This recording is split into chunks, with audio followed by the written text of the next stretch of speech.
Sego jahe makfur ya kata dia. Bapak pernah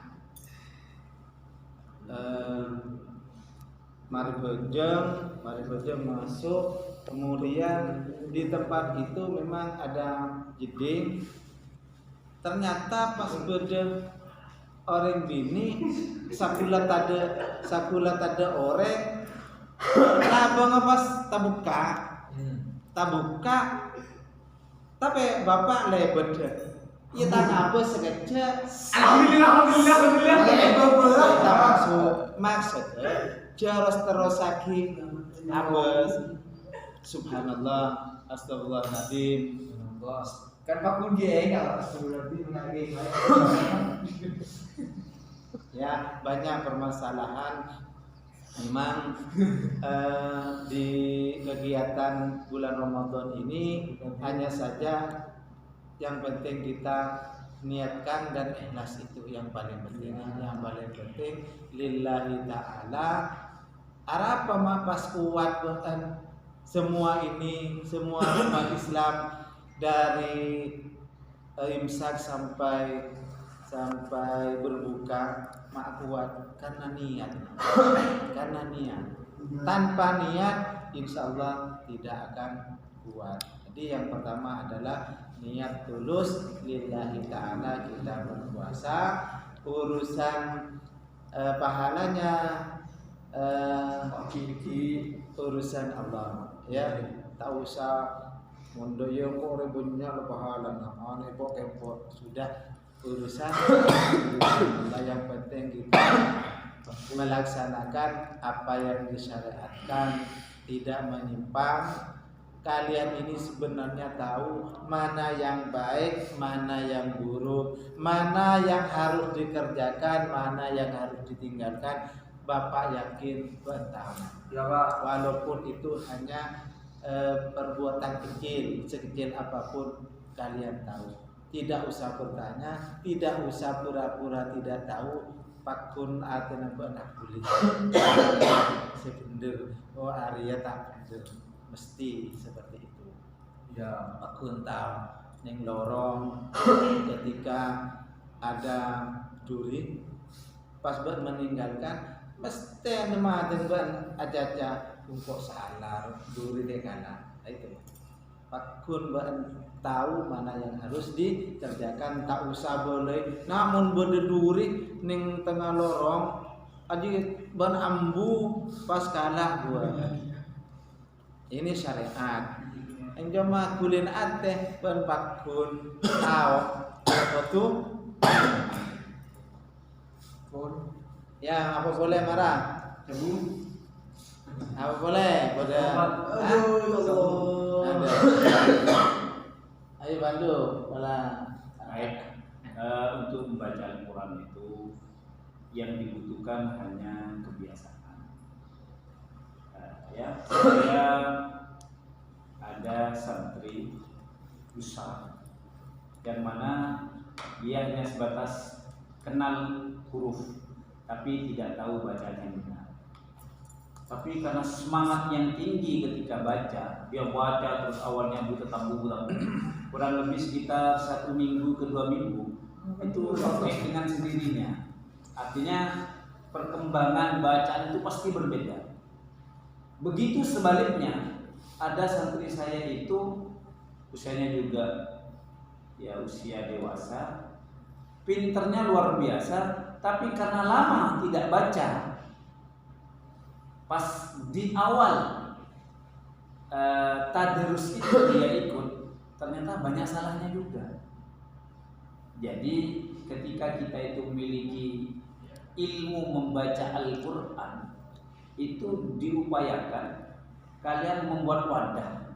Seumpamanya di dalam kelas kalian itu ada sekian orang, buatlah Al-Quran, walaupun itu 1 minggu hatamnya 1 kali seumpamanya. Untuk apa? Itu wadah kita untuk kita membaca Al-Quran. Ingat bahwa mempelajari ilmu tajwid itu hukumnya fardhu kifayah. wajib dipelajari dan dianggap cukup apabila sudah ada orang yang mempelajari. Tapi apabila kita membaca Al-Quran, itu hukumnya fardhu ain menggunakan ilmu tajwid, maka secara tidak langsung kita tidak boleh salah dalam membaca Al-Quran. Ketika kita sudah tidak boleh salah membaca Al-Quran, yang dibutuhkan adalah tentunya proses. Salah satunya adalah tetap belajar. Jadi dengan kita itu mengetahui keilmuan, baik itu ketika ada di iman maupun juga di luar iman, kalian itu sudah mempelajari tentang baik itu ilmu tajwid maupun juga bacaan Al-Quran, maka perlu diaplikasikan. Seperti alumni MAN salah satunya yang alhamdulillah saat ini sudah dapat julukan dari sekitar kampung, yaitu adalah Ustaz Somad. Nah, itu berawal dari karena sudah bagus, istiqomah bacaannya itu, baca Al-Quran, ada hafal Quran, ada jadi Bilal, jadi apa itu, yang penting terus diasah sehingga bacaan itu satu semakin benar, suara juga semakin bagus. Insya Allah kartu. Ketika kita sudah bagus, bacanya sudah bagus, suara pun juga sudah oke, tapi tidak pernah kita mempraktekkan hal itu, apa yang terjadi? Hilang itu. Nah, makanya ketika kalian lulus dari MAN, usahakan mencari wadah, entah itu pertama dari kelas kalian atau ketika kalian melanjutkan di perkuliahan, kalian masuk di beberapa apa namanya itu. Kalau di perkampusan itu biasanya ada non akademik apa Pak? Ekstrakurikuler lah, organisasi kalian masuk. Bagaimana baca Al-Quran itu sendiri kalian terapkan, nyari yang sekiranya ada wadah-wadah itu. Termasuk juga sholat seperti tadi itu. Kenapa kalian kok masih banyak salah bacaannya? Makanya yang perlu dikaji itu adalah berapa persen kalian itu sholat. Saya yakin kalau kalian hafal di saat sebelumnya ini, lantas kalian benar-benar sholat istiqomah dengan kewajiban kalian, insya Allah kalian itu sulit untuk lupa seperti tadi. Ya, sulit untuk lupa. Nah, makanya tadi itu masih banyak, satu lupa, yang kedua sal-salan. Bacanya itu dikterbalik.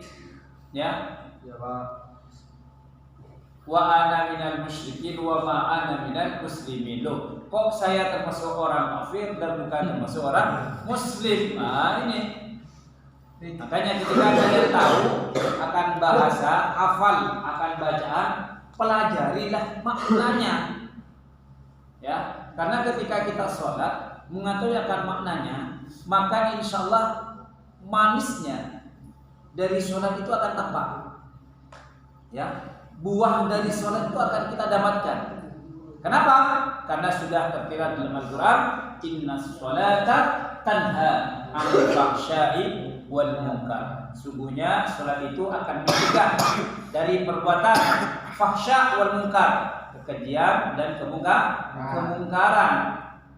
Seumpamanya kita, saya sudah sholat, ternyata kita itu masih keji, kita masih berbuat kemungkaran, berbuat dan sebagainya, perlu dikaji sholat kita. Jangan salahkan sholat, tapi kita yang harus introspeksi diri terhadap sholat. Mungkin itu saja, karena mungkin waktu hampir atau mungkin sudah cukup, bisa dilanjutkan. Silakan Pak Haji. Boleh Pak. Jangan begini istirahat. Kan kemarin mau istirahat mentah apa itu? Iya, dia tahu sate itu dengan nah pahala lebih bagus dengan goreng tedu mereka dengarkan Pak Lekon. Oh, tabu betul Pak. Dia bang saya akan coba gelar masa nih bang nih dia berilmu ilmu. Ya urusan tajwid tadi saya punya cerita begini. Makanya metode orang dulu dengan sekarang beda nah. Mon lamba aku sorogan bapak saya tahu ngaji lah kelas 4 insyaallah mentak kelas 5 saya bisa lancar kalau terus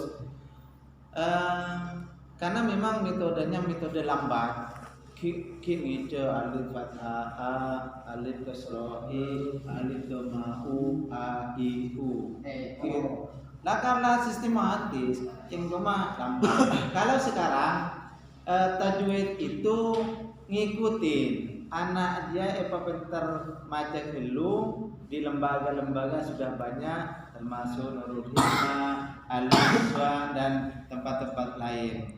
Saya punya anak sekarang kelas 3. Di kelas 1 itu loklah nah. Makanya saya dapat informasi disekolahkan di Al-Iswa karena pembinaannya khusus. Tanpa TV tak bisa pakai soro karena bila kan ada de harus belajar nah de beda ya ban kau tu bisa de mana de ya de ya pelafalannya yang benar de ya bukan de. Terus saat bapak hampir nangis ketika tangannya kelas 1 di Quran itu menolak tak naik tidak naik oleh C salamin boleh iya karena faktor lah tidak bisa naik.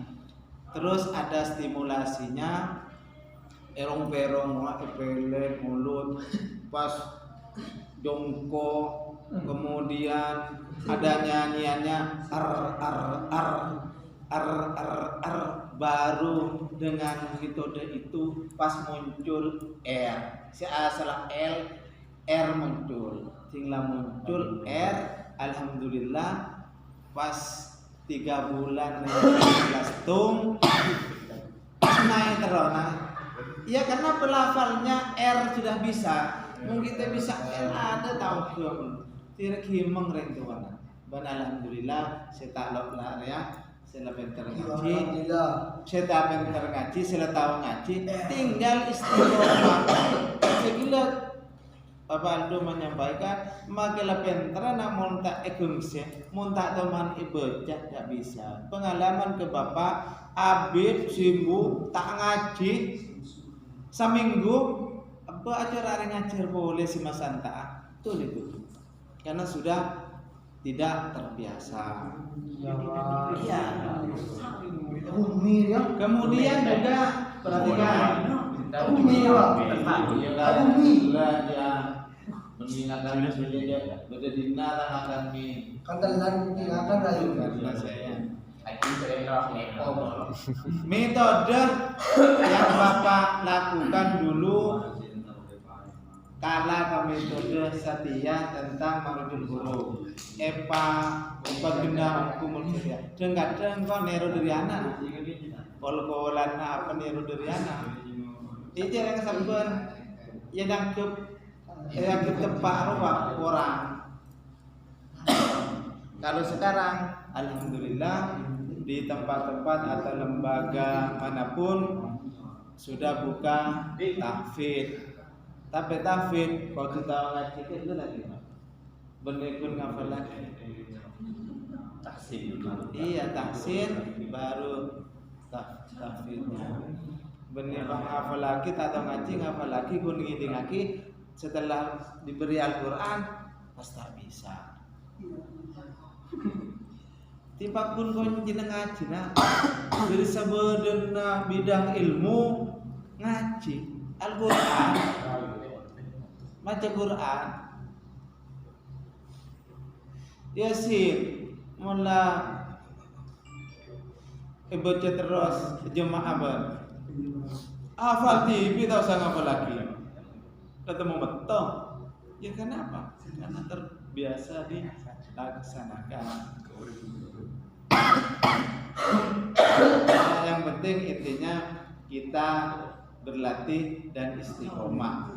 Insya Allah akan sampai kepada kesempurnaan walaupun tidak 100%. Ya sudah, istirahat duduk, jangan istirahat tidur. Istirahat duduk, mau istirahat duduk. Iya, ruang iya. Sopan kamu dulu nih, Pak. Bicara apa? Kering Kalian kalian beri izin. Aku kan masuk berapa? Ada lah. Ada lah. Ketemu ke 2 jam.